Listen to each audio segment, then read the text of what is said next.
Bismillahirrahmanirrahim. Assalamualaikum warahmatullahi wabarakatuh.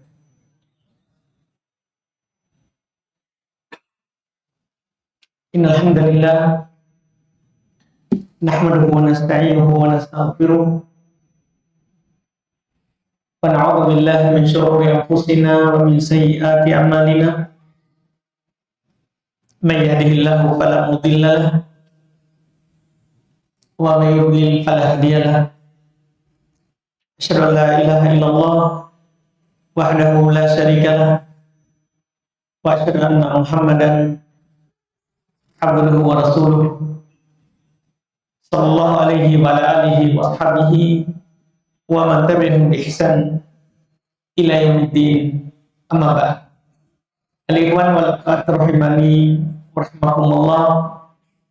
Alhamdulillah, kembali pada malam hari ini kita di majelis kitab Al-Qawaid Al-Hisan di tafsir Al-Quran, kaidah-kaidah indah di dalam menafsirkan Al-Quran. Kita di malam hari ini masuk di kaidah ke-6. Qala Syekh Abdurrahman bin Nasir Sa'di rahimahullah, al-qaidah as-sadisah, kaidah yang ke-6, fi tariqatil Qur'ani fi takriri tauhidi wa nafyi diddihi. Kata beliau, kaidah ke-6, metode Al-Quran dalam menetapkan tauhid dan menafikan lawannya, yaitu syirik. Kaidah ini adalah kaidah yang sangat agung, disebabkan kita maklumi bersama,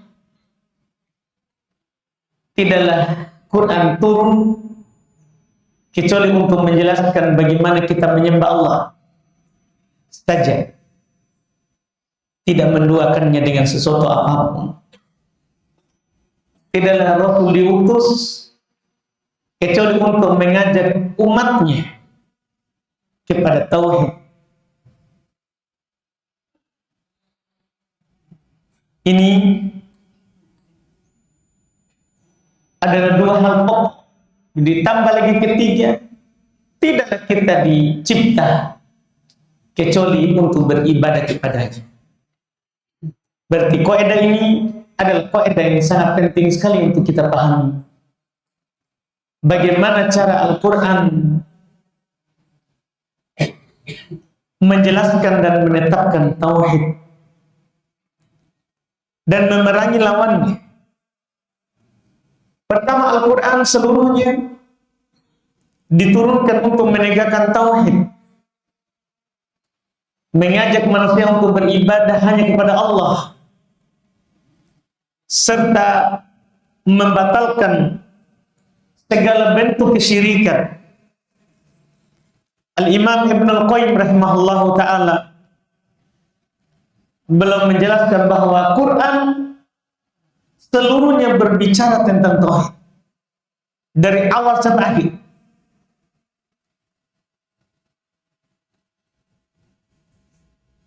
Baik perintahnya, hak-haknya, balasannya, larangan-larangan yang Allah larang kita darinya, itu semuanya untuk menetapkan tauhid. Misal, kita ambil contoh, Al-Quran menetapkan tauhid dengan menyebutkan nama dan sifat Allah serta perbuatan. Ini cara namanya.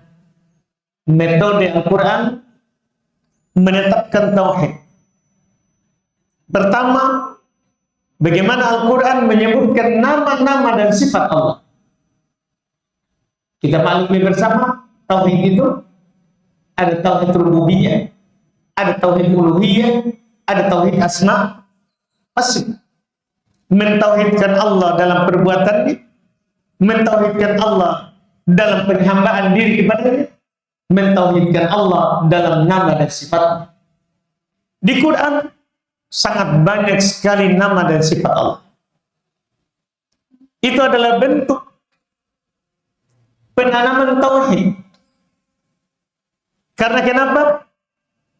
Karena mengenal Allah adalah jalan terbesar menuju tauhid. Tidak mungkin kita bisa menyembah Allah saja kalau kita tidak mengenalnya. Makanya ini yang pertama sekali disebutkan. Cara Quran menanamkan tauhid kepada kita, Quran mengajarkan kepada kita nama-nama dan sifat Allah. Nama-nama dan sifat Allah. Lihat saja misalnya, a'dhamu ayatan, a'dhamu ayatil fil Quran. Ayat yang paling agung di Quran, ayat kursi. Janganlah kita contohkan yang kita tidak hafal, kita tidak sering dengar. Ayat kursi. Tahu kita awalnya apa? Kita semua hafal. Allahu la ilaha huwal hayyul qayyum. Allah adalah yang tidak ada yang berhak disembah kecuali Dia yang maha hayy, yang maha hidup, yang tidak akan pernah mati. Ini kan yang harus kita sembah, yang tidak pernah mati. Jangan menyembah benda mati atau hidup tapi akan mati. Ini namanya menetapkan tauhid lewat nama-nama Allah. Kenapa Allah kita sembah?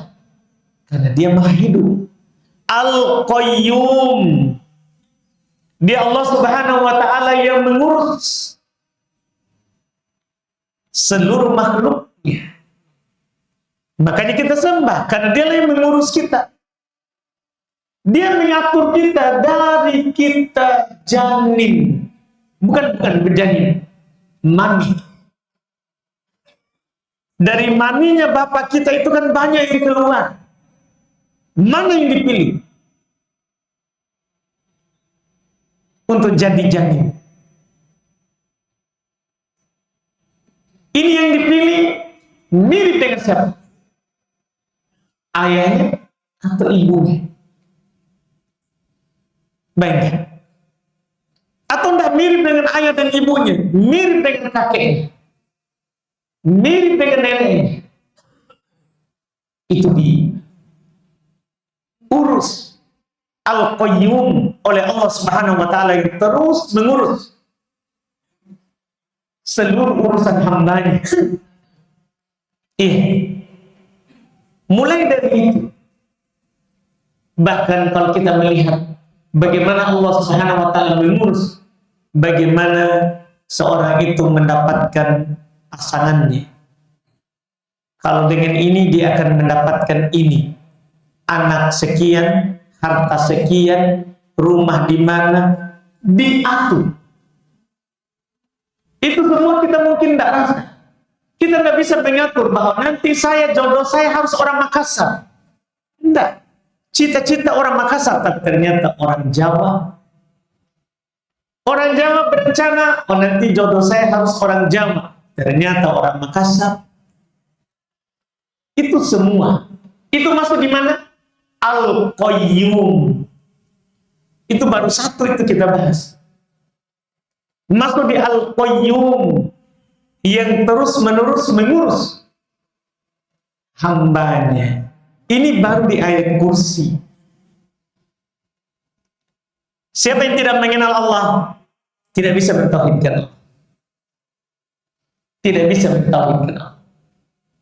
Jadi cara Quran mengajarkan kita tauhid adalah dengan cara mengajarkan kita nama dan sifat Allah. Ini namanya cara Quran. Mengajarkan kita tauhid. Yang kedua, cara Quran mengajarkan kita tauhid, menetapkan tauhid dengan menjelaskan bahwa Allah satu-satunya pencipta, satu-satunya pemberi rezeki, satu-satunya pengatur. Karena begini, Mbak. Ketika kita yakini bahwa ada yang bisa mencipta selain Allah, kita akan ke sana. Contoh begini saja. Banyak orang itu di sana yang susah punya anak. Kenapa dia pergi ke tempat-tempat yang dikeramatkan? Begitu saja, contoh sederhana itu. Banyak orang misalnya mau rezekinya lapang, dia tidak ke Allah, tapi dia pergi ke tempat yang keramat. Kenapa sebenarnya itu? Kurang tauhid. Tidak ada tauhidnya. Kalau coba dia baca Quran, coba dia baca Quran. Quran menetapkan kita supaya kita bertauhid, mengajarkan kepada kita supaya kita bertauhid. Quran menyebutkan bahwa Allah adalah satu-satunya pencipta kita.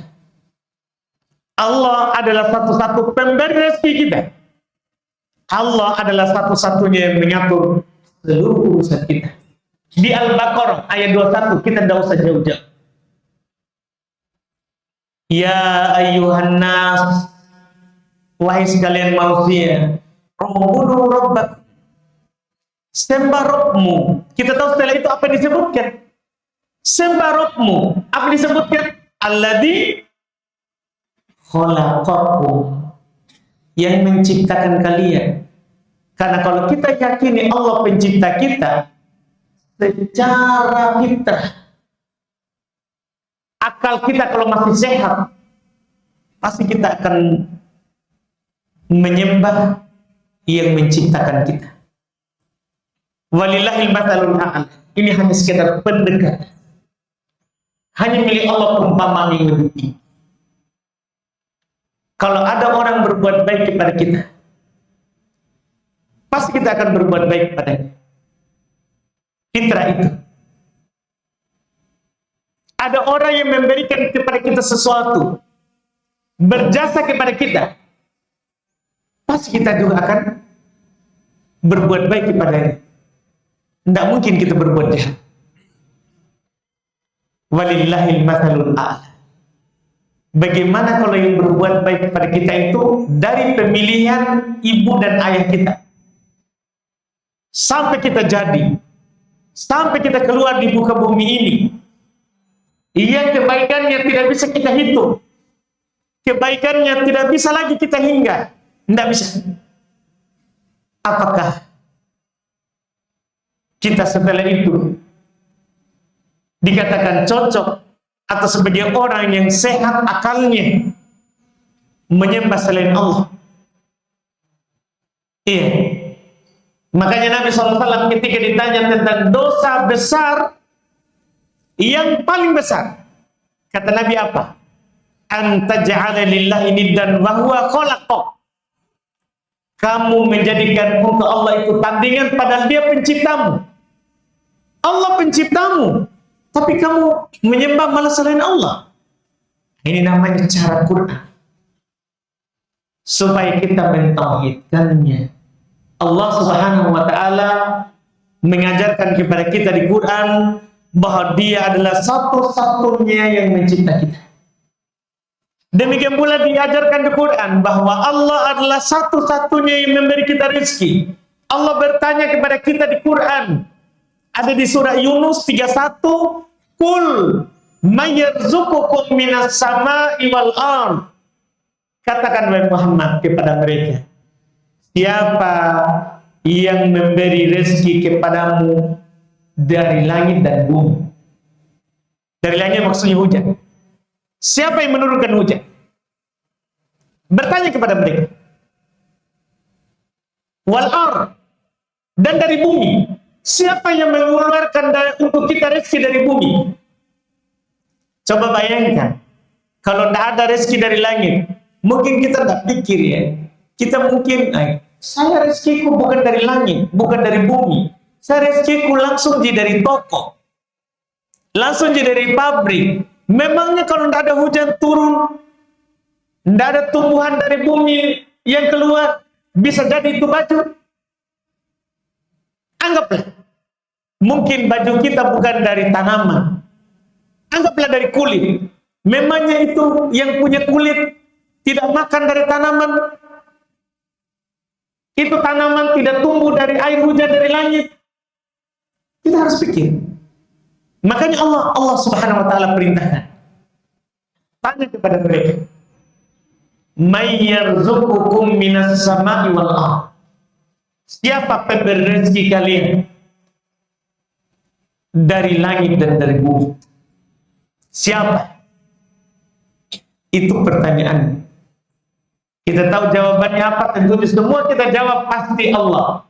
Karena orang musyrikin saja menjawab Allah ketika Nabi bertanya kepada mereka. Orang musyrikin saja, jangankan kita muslim, musyrik sekalipun Allah Subhanahu wa taala katakan fasayaqulunallah, mereka semuanya akan mengatakan Allah. Tapi masalahnya, kenapa yang sembah patung? Iya. Kenapa menyembah selain Allah? Ini adalah pertanyaan berikutnya. Karena tujuannya ini adalah menetapkan tauhid. Menetapkan tauhid.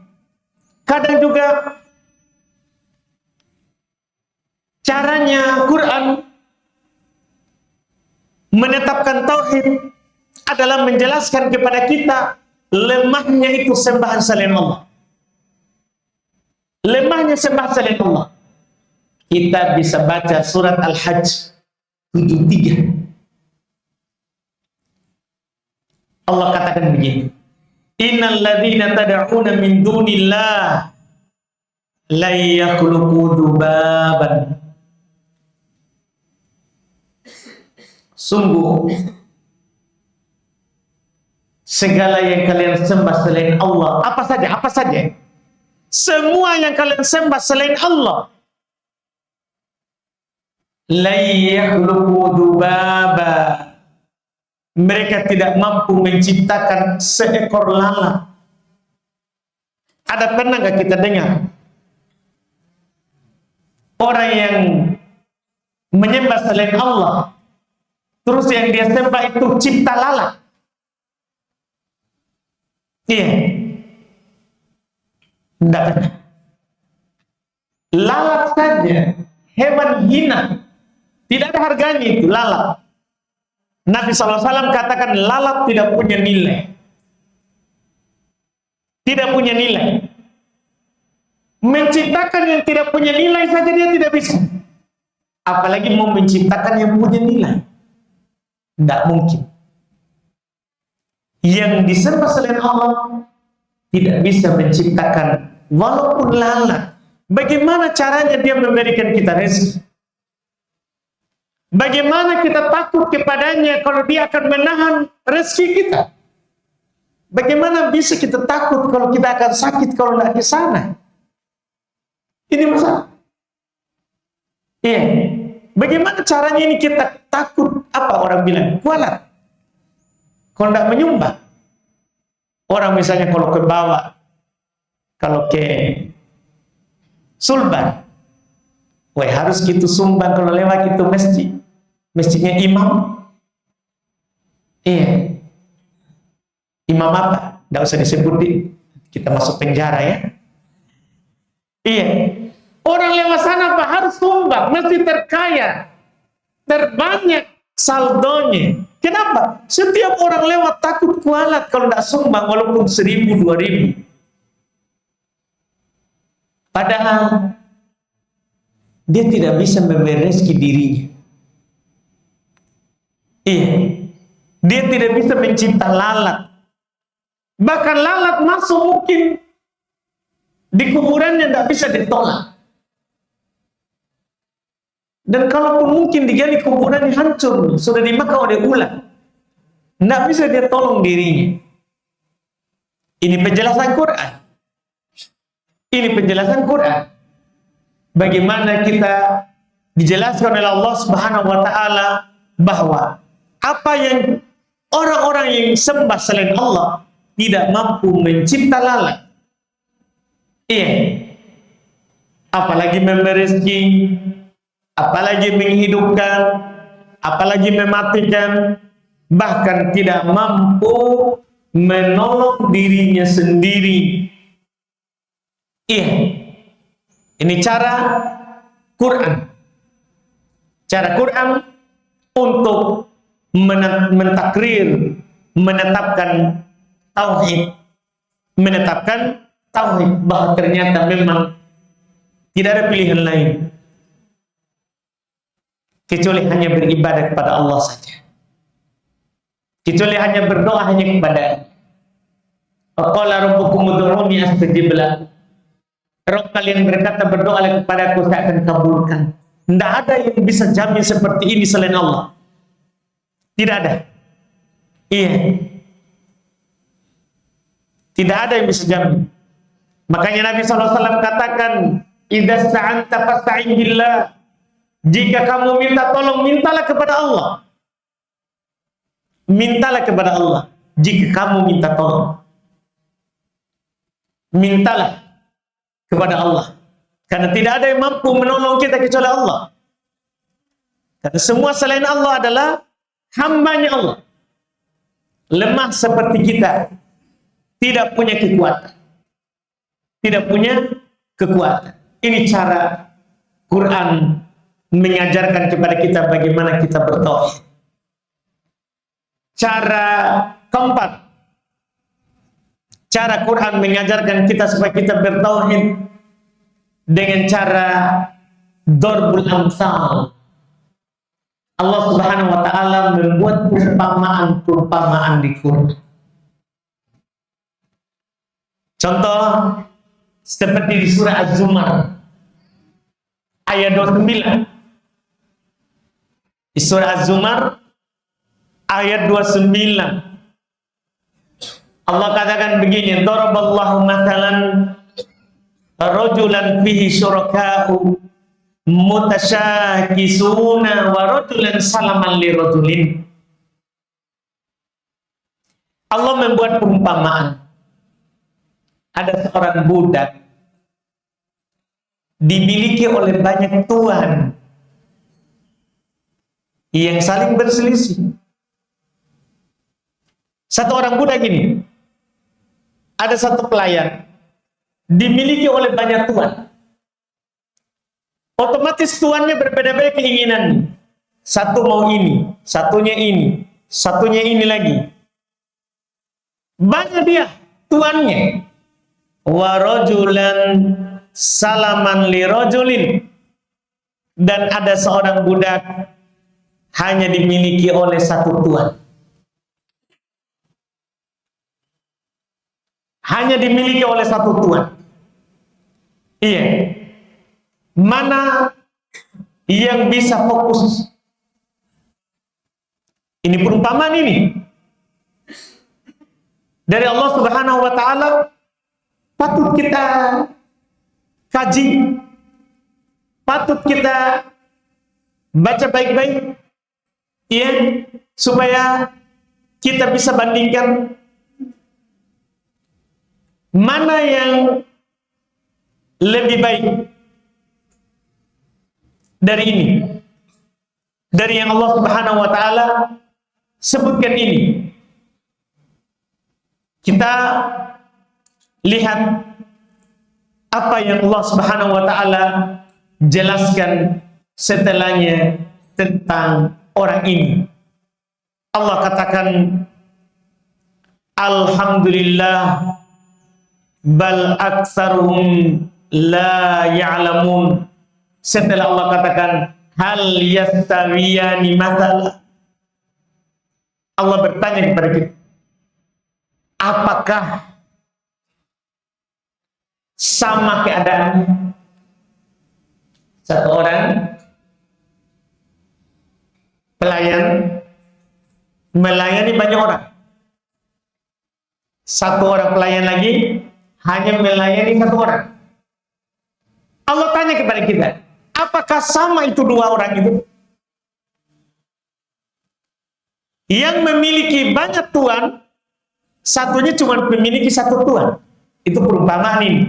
Sama nggak orang yang menyembah banyak sembahan dengan orang yang menyembah Allah saja? Iya. Ini pertanyaan. Hal yastawiyani matala, apakah sama dari dua tadi itu yang diperumpamakan? Allah tidak jawab. Kita disuruh jawab. Setelah itu Allah hanya tutup dengan ucapan Alhamdulillah bal aktsaruhum la ya'lamun. Segala puji bagi Allah, tapi kebanyakan manusia tidak mengetahui. Banyak manusia bodoh sehingga memilih banyak Tuhan, banyak tempatnya berdoa daripada satu saja. Ini karena mereka tidak punya ilmu.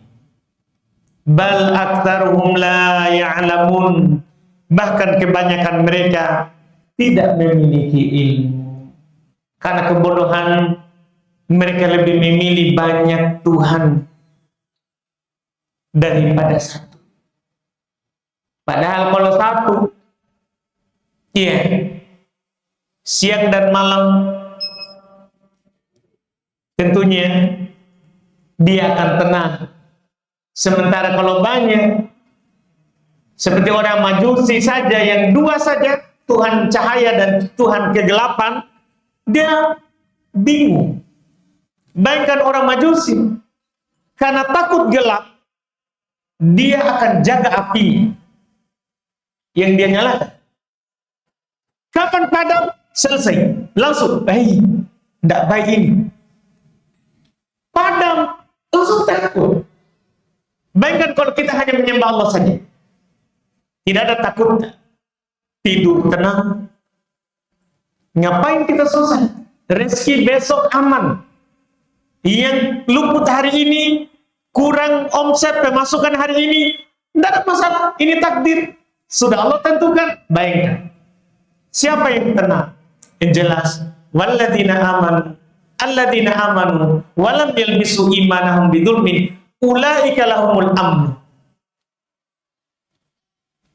Orang-orang yang beriman yang tidak mencampur adukan keimanannya dengan kedzaliman, mereka itulah yang akan mendapatkan keamanan. Aman kita kalau hanya bertauhid. Ini cara Quran, Mbak. Ini cara Quran dalam mentakrir tauhid, membuat perumpamaan. Membuat untuk kita perumpamaan. Ini cara keempat. Cara kelima, cara kelima dalam cara Quran menjelaskan kepada kita tauhid adalah dengan menyebutkan balasan orang yang bertauhid dan balasan orang yang tidak bertauhid. Ini cara terakhir ini yang kita bisa sebutkan. Cara kelima dari cara Quran mentakrir tauhid adalah dengan menyebutkan balasan yang akan didapatkan oleh orang yang bertauhid serta yang akan didapatkan oleh orang yang tidak bertauhid. Saya sebutkan saja untuk kita dua ayat. Satu ayat untuk yang bertauhid, satu ayat untuk yang tidak bertauhid. Tadi yang bertauhid, ayat yang kami sebutkan tadi, alladzina amanu wa lam yalbisu imanahum bidzulmin ulaika lahumul amnu wa hum muhtadun. Itu di surat Al-An'am ayat 82. Sebagai balasan besar untuk orang yang bertauhid dunia akhirat. Alladzina amanu wa lam yalbisu imanahum bidzulmin. Orang-orang yang beriman dan tidak mencampurkan keimanannya dengan kesyirikan. Murni keimanannya. Ulaika lahumul amnu mereka itu akan mendapatkan keamanan dunia akhirat. Wa hum muhtadun, dan mereka akan selalu berada di atas hidayah. Orang bertauhid selalu berada di atas petunjuk. Kita lihat saja diri kita. Sebelum kita belajar tauhid, kita kira bisa sholat dengan rajin di masjid. Bisa nggak begitu ya? Kita bisa berzakat? Bisa nggak kita pergi berhaji, berumroh? Sebelum kita belajar tauhid, paling kalau kita berumroh karena orang-orang kaya umroh. Yang ada di pasar Butung, kenapa dia berumroh? Ya, orang Butung semua berumroh. Masa saya tidak? Yang di pasar sentral, begitu juga. Petani, kenapa dia umroh? Masa si bulan samanya cuma 2 umroh, saya tidak? Begitu nih umrohnya. Iya. Tapi setelah kita belajar, kita tidak berumroh karena orang umroh. Kita berumroh karena umroh wajib. Sekali seumur hidup. Kan begitu? Kita berumroh kenapa? Kita berhaji kenapa? Kalau sudah berhaji, sudah berumroh, umroh lagi. Kenapa? Ya karena tahu keutamaan umroh. Kalau kita umroh dengan ikhlas, kita akan kembali lagi tanpa dosa. Kan begitu? Haji dengan ikhlas, kita kembali lagi tanpa dosa. Kita bisa berzakat. Coba sebelumnya kita belum belajar tauhid. Itu keluar sedikit untuk Allah itu paling susah. Tapi kalau untuk diri itu kita bisa berjalan ke luar negeri. Tapi ditanya zakat wajib ini hanya 100 juta seperempat puluh, itu hanya 2.500.000 dari 100 juta. Iya. Itu berat kalau kita tidak bertauhid. Kenapa bisa berat? Tidak ada hidayah. Orang yang bertauhidlah yang mendapat hidayah. Allah katakan begitu. Itu balasannya. Sementara pelaku syirik, kita bisa lihat ayat Al-Maidah, surah Al-Maidah 72. Innahu may yusyrik billah faqad harramallahu alaihil jannah. Tunggu, siapa saja yang menduakan Allah, Allah haramkan atasnya surga. Bayangkan, haram surga. Nah kita ini hidup mau surga, mau surga. Nah orang yang tidak bertauhid, haram surga. Ini balasan orang yang tidak bertauhid. Ini penjelasan Allah, berarti kalau mau surga, tauhid. Tidak ada jalan. Biar banyak amalan tak, kalau tidak ada tauhid, tidak ada surga. Karena kenapa? Ayat jelas. Innahu may yusyrik billah faqad harramallahu alaihil jannah. Sungguh siapa saja yang menduakan Allah, berbuat syirik kepada Allah, maka Allah haramkan baginya surga. Haram surga. Ini sekali lagi bagaimana Quran memaksa kita untuk bertauhid.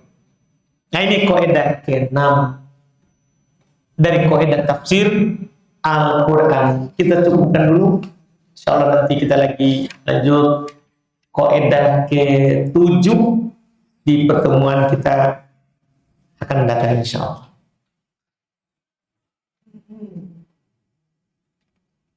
Kita ada dulu.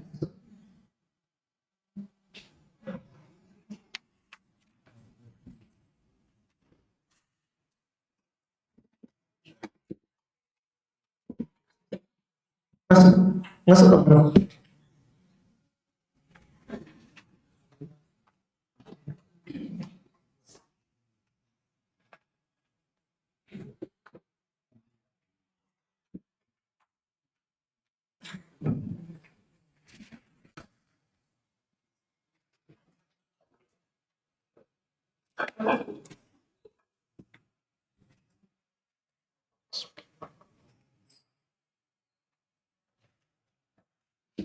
Akhirnya sebelum kita mulai pertanyaan secara langsung, jadi awal mengirim batas.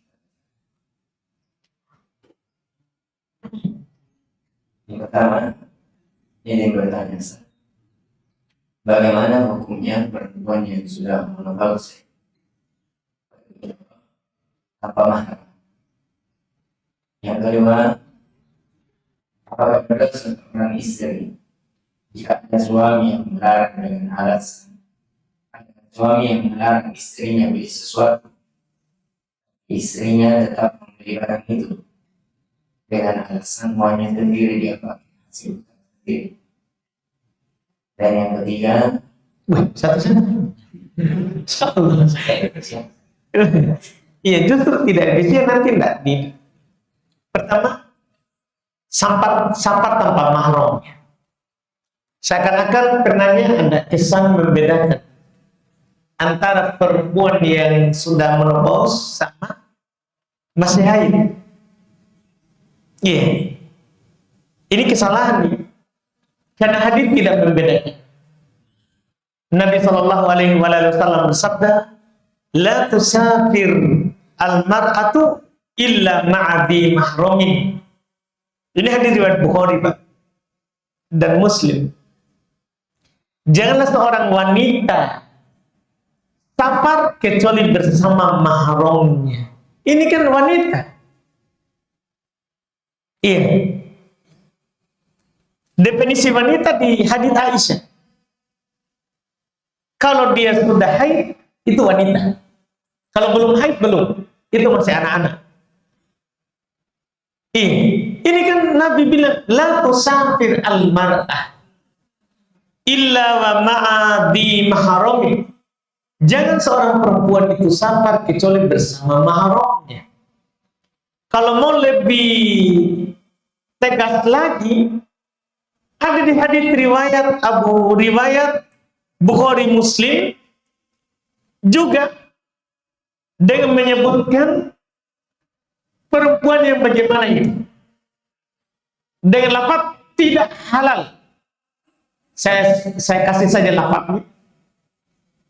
La yahillu limra'atin tu'minu billahi wal yaumil akhir an tusafir illa wa ma'di mahramin. Tidak halal. Jangan sampai nanti kita bilang, Ustadz kah haram terus? Iya kan? Kira sih kalau Ustadz berjenggot, bagus tanya yang tidak berjenggot. Mereka itu bermudahan sama perempuan. Iya. Bermudahan terkait dengan hukum. Ini masalahnya ini Nabi, bukan Ustadz. Tidak halal perempuan yang beriman kepada Allah dan hari akhirat untuk safar kecuali bersama mahram. Dibilang oleh Nabi tidak halal. Perempuan apa di sini? Ya, mau kita masih haid atau sudah haid, tidak dibedakan. Kan kita juga perempuan. Atau kalau sudah tidak haid bukan masih perempuan. Kan kecuali kita bilang tidak haid berarti bukan perempuan. Baru kita ngomong begitu.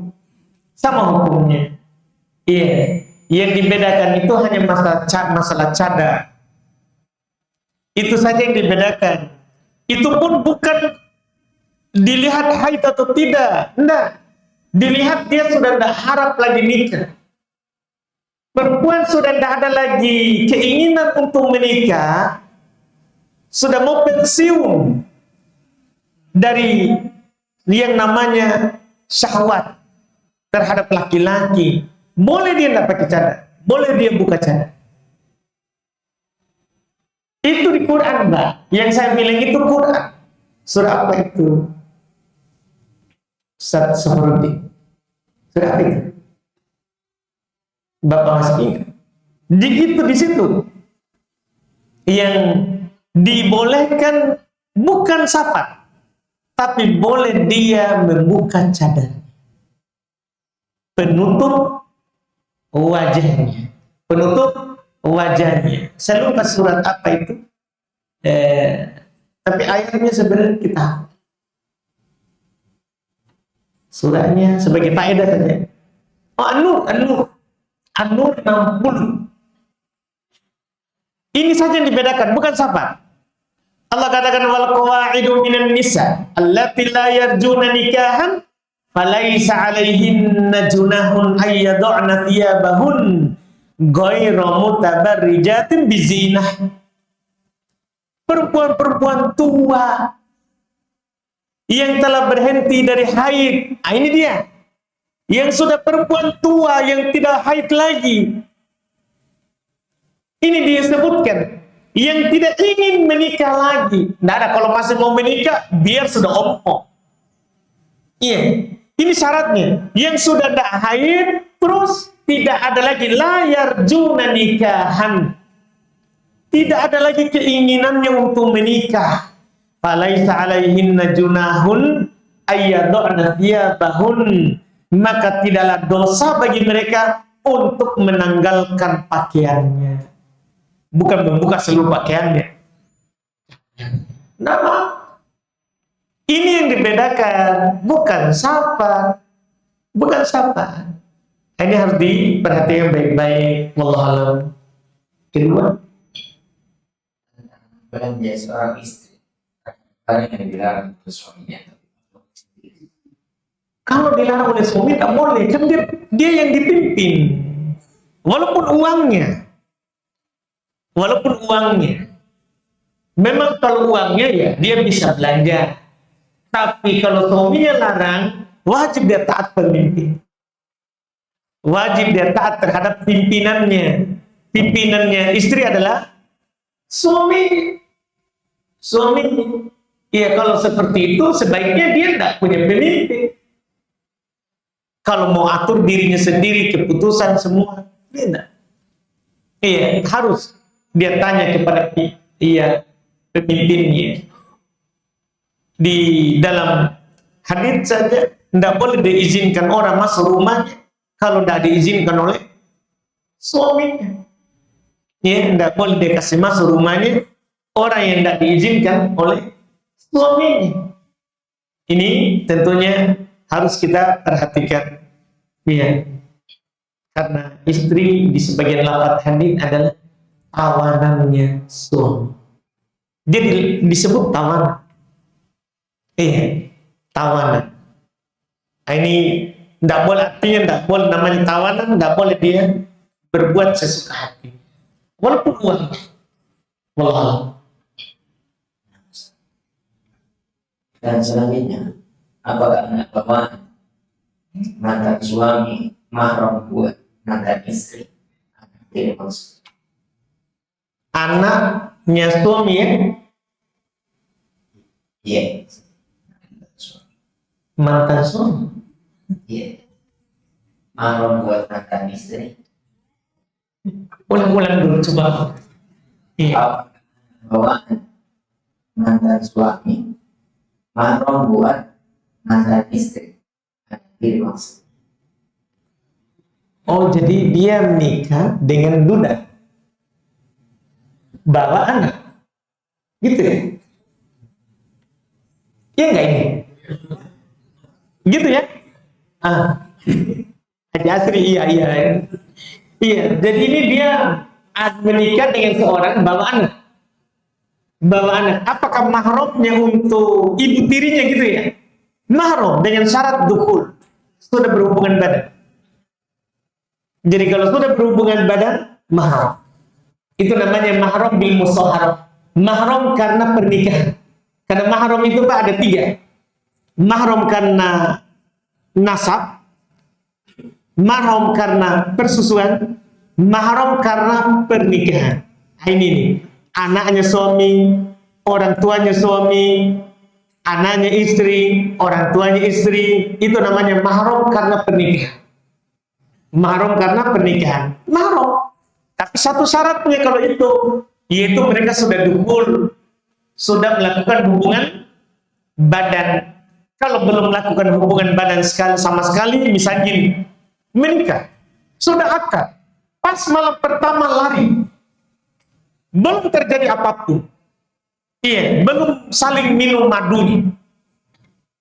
Bukan mahram. bukan mahram anaknya. Wallah. Bismillah. Afwan isi bertanya, Ustaz.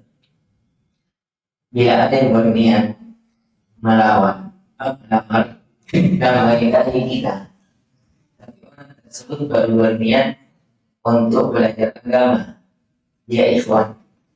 Bagaimana pendapat Ustaz? Mohon penjelasan. Masya Allah. Semua baru berniat melamar, baru berniat belajar, baru berniat. Dari mana kita tahu? Nah, niat itu kan hati. Kenapa kita tahu? Saya mau baca. Iya. Kalau alhamdulillah kita lihat baik akhlaknya bagus, terima. Iya. Terkadang kan orang yang kalau ada hidayah untuk belajar kan lebih baik daripada orang yang lama belajar, kan kita nggak tahu.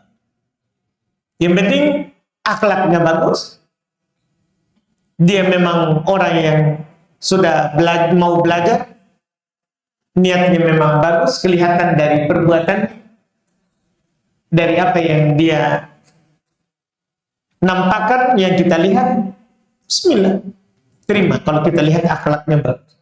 Wallah. Bisa bertanya, Ustaz, apakah boleh kita meminum air ruqyah yang sudah dibacakan dan diminumkan kepada orang yang sedang sakit, dan yang membacakan itu pada teman-teman yang sudah sholat berjamaah di masjid, wah, dengan niat agar diberikan kesembuhan atau diangkat penyakitnya? Bagaimana hukumnya? Kalau di ruqyah langsung lebih bagus daripada meruqyah air, apalagi minyak. Di ruqyah langsung lebih bagus. Karena banyak sebenarnya contoh dari Nabi itu diisyaratkan dia letakkan situ tangannya. Itu lebih bagus. Walaupun tidak bisa kita larang, tidak bisa kita bilang haram meruqyah air, tidak bisa. Cuman kalau kita langsung lebih bagus. Lebih bagus kita langsung doa. Kan ada doa dari Nabi. Kalau ada teman yang sakit, syafakallah. Iya. Syifaan ajilan, syifaan ajilan, syifaan la yughadiru saqama. Semoga Allah menyembuhkan dengan kesembuhan yang segera, kesembuhan yang tidak menyisakan lagi sakit. Kan kita doakan lebih bagus. Bahkan kalau kita doakan langsung tanpa dia tahu pun lebih bagus. Walaupun kalau kita ruqyah boleh, ruqyah langsung boleh, tidak diragukan itu. Ya, akan bolehnya. Ruqyah air tidak bisa kita bilang tidak boleh. Iya. Dan kita juga tidak bisa bermudah. Karena sekarang jadi bisnis. Iya, orang datang celup tangan selesai, masuk amplop di samping. Atau ada orang jual air ruqyah, kan tidak boleh. Tidak boleh kita pakai agama dapat dunia. Yang boleh sebaliknya, kita pakai dunia untuk dapat agama. Kita kasih orang dunia yang kita punya supaya dia taklim, boleh. Tapi kita pakai nama agama untuk dapat dunia, tidak boleh menghinakan agama. Tidak boleh. Iya, ini air sebenarnya 3.500, tapi karena sudah diruqyah jadi 350. Nah, ini masalah. Ini jual ruqyah. Jual ruqyah. Tidak dibolehkan itu diperluas-luas. Wallah. Ayat-ayat Allah hukumnya berserikat ini hukumnya berserikat dengan niat kesembuhan untuk orang yang sakit. Contoh mengatakan nanti bahwa ibu bantu doakan X, misalnya agar diangkat. Bersedekah. Walaupun kita sebenarnya iya tanpa ngomong begitu, Memang Nabi katakan, dan mardokum bersedekah. Obati orang yang sakit dari kalian dengan bersedekah. Artinya bersedekah saja. Tanpa kita bilang ke orang itu. Iya. Kan orang yang kita sumbang kepadanya itu secara otomatis akan mendoakan yang menyumbang. Karena yang menerima sumbangan dianjurkan untuk mendoakan yang menyumbang. Mansura ilaikum ma'rufan fakafi. Nabi sudah ingatkan orang-orang yang menerima sumbangan. Siapa yang berbuat baik kepada kalian balas. Fa illam tajidu ma tukafi'unahu fad'ulah. Jika kalian tidak bisa membalasnya dengan yang semisal, maka doakanlah dia. Kan memang otomatis itu. Otomatis. Iya. Walaupun kita tidak katakan ini sedekah dari yang sakit, itu tidak perlu. Niat yang bersedekah yang dibutuhkan, bukan ditahu oleh yang menerima sedekah. Yang penting niatnya yang bersedekah. Ya, karena Allah Subhanahu wa ta'ala. Maka janji Allah akan didapatkan. Allah. Saya seorang akhwat yang bekerja sebagai SN dan sering mendapat tugas perjalanan dinas. Apa itu haram? Iya. Apa jawabannya? Tetap kan tidak mungkin gara-gara kita SN misalnya, apa tadi SN? ASN. Tidak mungkin kita ubah syariat gara-gara kita bilang ASN. Kan syariat itu umum untuk ASN atau non ASN. Nanti berikutnya lagi, beda lagi. Orang akan beralasan terus. Syariat tidak ada beda. Tidak ada bedanya. Kalau begitu nggak usah jadi ASN. Tidak. Ini kan kita sebenarnya pilihan tak ini. Kan tidak apa-apa jika kita tidak perjalanan dinas. Kan tidak apa-apa kita pilih tidak naik pangkat. Kan pejabat ini yang jalan dinas. Tidak apa-apa kita turun. Tidak jadi. Ya kan? Tidak ada masalah. Yang penting gaji tak. Kerjaan halal. Ya. Karena yang begini-begini ini muncul ada syahwat sedikit. Lumayan kalau dinas. Iya Pak ya. Iya. Kan begitu Pak. Masalahnya kan sebagian orang ini Pak. Iya, sudah tahu itu haram tapi ada dunia. Padahal kalau dia terbatas pada yang halal, berkah. Terbatas pada yang halal maksudnya dia tidak melakukan hal-hal yang mendatangkan nanti gajinya membuat dia ragu. Ini gajiku halal atau tidak, ini honornya. Karena saya safar tanpa mahram. Tidak, kita lakukan pindah Ki. Kalau memang di situ kita akan perjalanan dinas, pindah. Kan boleh dipindah. Boleh. Pindah. Kan kalau kita ahli pasti dibutuhkan. Jelas jawaban tetap satu, tidak halal. Karena Nabi tidak membedakan perempuan ASN dan yang non ASN. Wallahu a'lam. Nah, apa hukum apabila nazar tidak dilaksanakan? Saya pernah mendengar ibu saya cerita bahwa beliau pernah bercerita kepada kami keluarga ibu yang beberapa mengalami gangguan kejiwaan, dan orang ibu saya bercerita padanya mengatakan itu karena dahulu ada nenek kami yang tidak menunaikan nazarnya, dan orang tersebut meminta ibu saya untuk meminta maaf kepada nenek-nenek kami. Khurafat lagi ini ya. Ini khurafat. Tidak ada.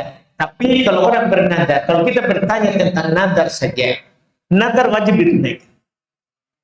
Siapa yang melakukan nadar taat, wajib dia taat. Dia pernah bernadar untuk berkurban, wajib jadinya. Kurban itu sunnah. Tapi kalau ada nadar, jadi wajib. Jadi wajib. Iya, ini tentunya kalau kita bertanya nadar, adapun tadi itu cerita khurafat. Cerita khurafat. Lama-lama kita takut ke kuburan. Kan itu yang diinginkan oleh setan. Kita takut ke kuburan. Wallahu a'lam. Ya, mungkin ada pertanyaan misalkan. Ya, Pak. singkat, padat, dan jelas. Waalaikumsalam.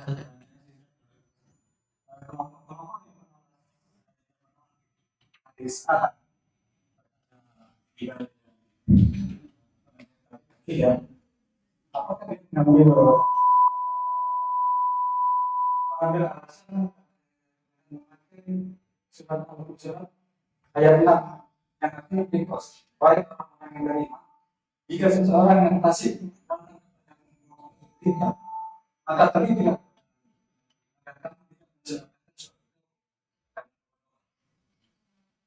yang akhirnya kamu nanti dia mengambil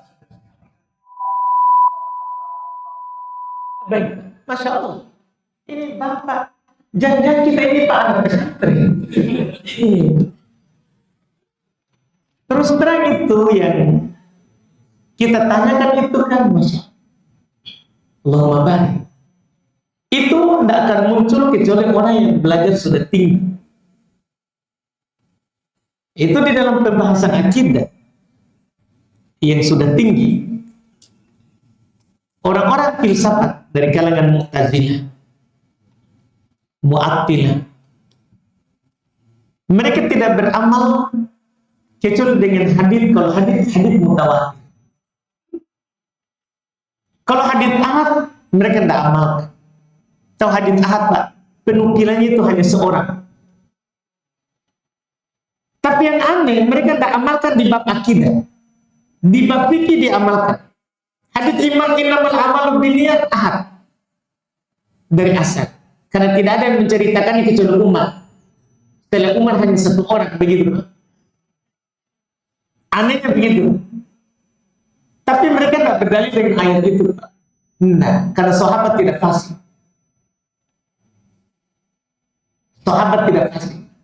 Cuman mereka beralasan, ini alasan saya. Kalau penukilan seorang bisa salah. Berarti sangkaan kan Pak, tidak boleh kita beramal dengan sangkaan di bab akidah. Kita selama sahih bangun keyakinan. Begitu Pak. Mereka alasannya begitu. Karena itu sangkaan. Begitu Pak. Tinggi-tinggi pertanyaan Pak. Alhamdulillah, Masya Allah. Jadi dia tidak berdalil dengan ayat tadi. Ya ayyuhalladzina amanu in ja'akum fasiqun binaba'in fatabayyanu. Wahai orang-orang yang beriman, jika datang kepada kalian fasik, maka cek dulu. Bukan ayat itu dia Pak. Alhamdulillah.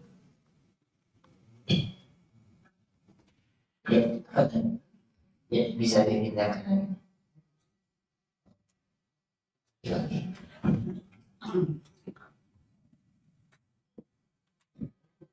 Ya Allah saya. Kemudian yang mau bertanya lagi bisa.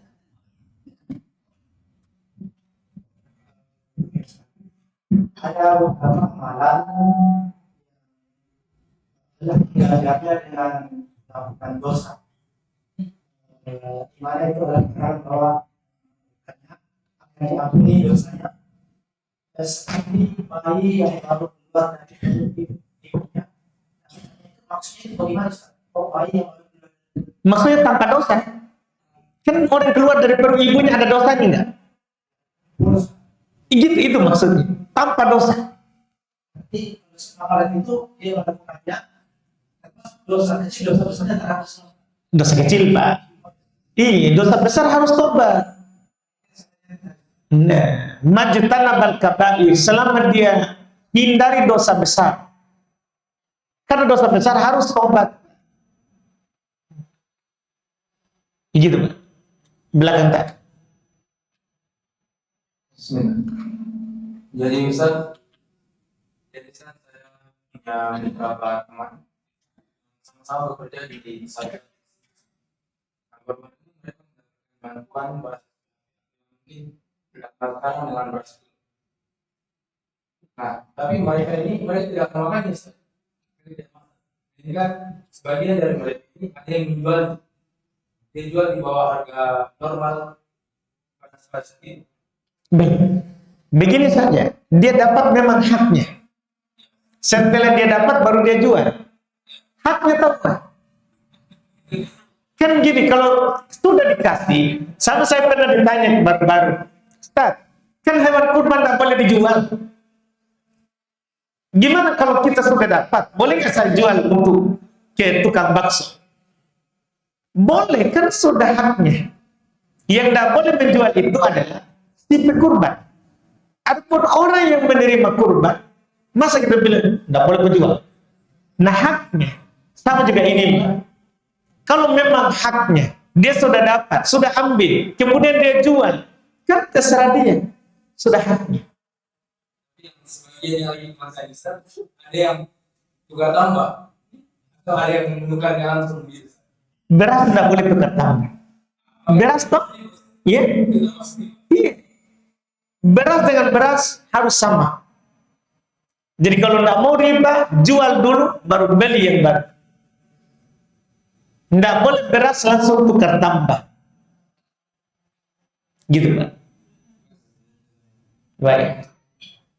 Ya, pertanyaan selanjutnya saya bisa bertanya. Silakan. Yang keempat atau bertanya? Nih. Cukup berarti. Iya. Alhamdulillah. Kita cukupkan, alhamdulillah. Insya Allah kita lanjutkan lagi. Jadi insya Allah selama tidak ada safari, kita tetap. Untuk sekarang safari itu cuma pekan ketiga. Jadi otomatis kita ketemuan terus kecuali pekan ketiga. Jadi ada libur kalau safari saja, keluar daerah. Alhamdulillah. Kita cukupkan dulu. Subhanallah. Assalamualaikum warahmatullahi wabarakatuh.